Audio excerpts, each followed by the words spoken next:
नमस्कार। मैं डॉक्टर प्रेमलता देवी, केंद्रीय विश्वविद्यालय गुजरात से। मैं हिंदी विषय में साहित्य शास्त्र के अंतर्गत आप सभी को काव्य प्रयोजन के विषय में अवगत कराना चाहूँगी। विदित हो कि काव्य का जो अर्थ होता है, साहित्य शास्त्र में काव्य प्रयोजन का जो अर्थ होता है, काव्य के उद्देश्य से होता है। काव्य किस उद्देश्य से लिखा जा रहा है, पाठक के सामने किस उद्देश्य से प्रेषित किया जा रहा है, उसे हम काव्य प्रयोजन के अंतर्गत रखते हैं। काव्य प्रयोजन के बारे में अनेक सिद्धांत शास्त्रियों ने, काव्य शास्त्रियों ने अपने अलग अलग मत व्यक्त किए। उसमें भरत मुनि हो, भामा हो या मम्मट हो, सभी विद्वानों ने अपने अलग अलग मत व्यक्त किए। यदि हम मम्मट को देखते हैं तो उन्होंने काव्य के 6 प्रयोजन बताए। मम्मट ने कहा, काव्यम यशसे अर्थ कृते व्यवहार विदे शिवेतर क्षतये सद्यः पर निवृत्ते कांता सम्मित उपदेश युजे। अर्थात काव्य इस तरह होना चाहिए कि उस काव्य से यश की प्राप्ति हो, अर्थ की प्राप्ति हो, कल्याणकारी हो, अमंगल को खत्म करने वाला हो और पत्नी के समान मधुर वचन बोलने वाला हो। अब यहाँ पर हम देखें तो कि मम्मट ने 6 प्रयोजन बता दिए कि काव्य यश के लिए हो, धन प्राप्ति के लिए हो, कल्याणकारी हो और पत्नी के समान मधुर वचन बोलने वाला हो।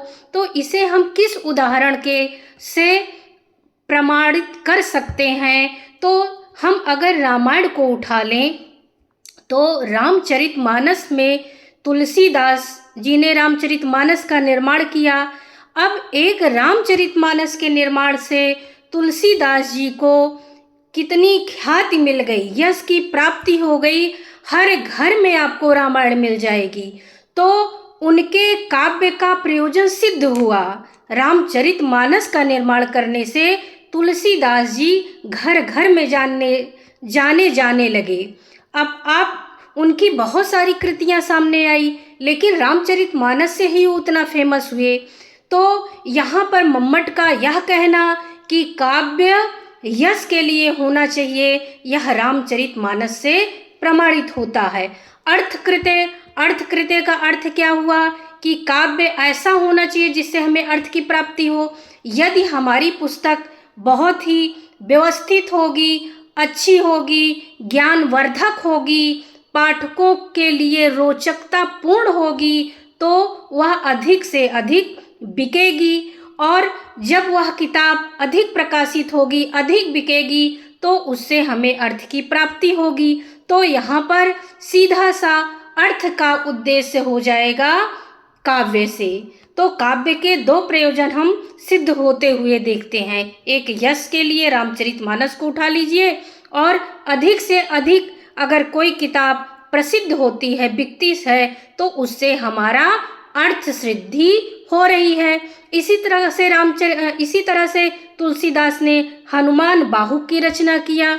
उन्हें किसी एक शाप बस कुछ शारीरिक रोग उत्पन्न हो गया था, उसके निवारण हेतु उन्होंने हनुमान बाहु की रचना किया और उसी को पढ़ते पढ़ते उनका वो रोग मुक्त हो गए।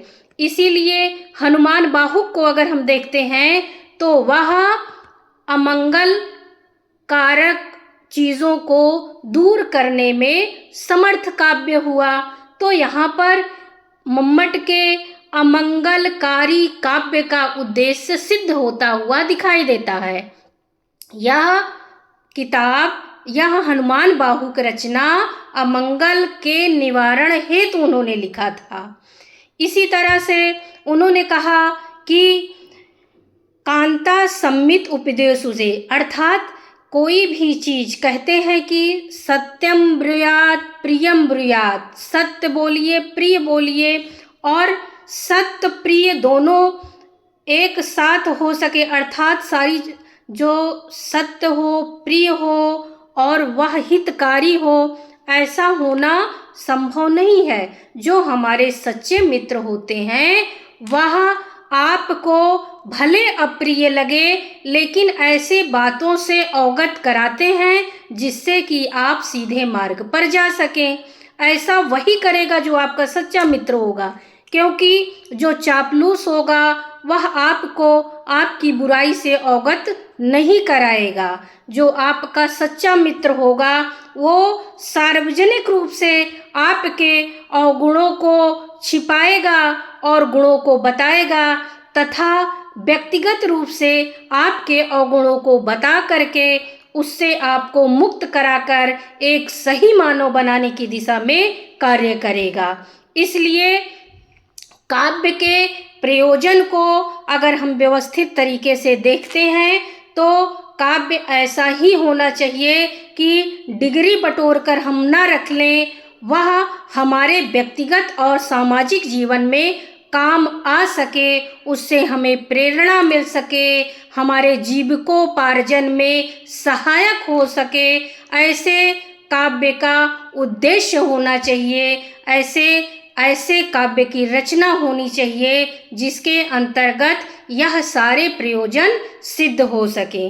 बहुत बहुत धन्यवाद।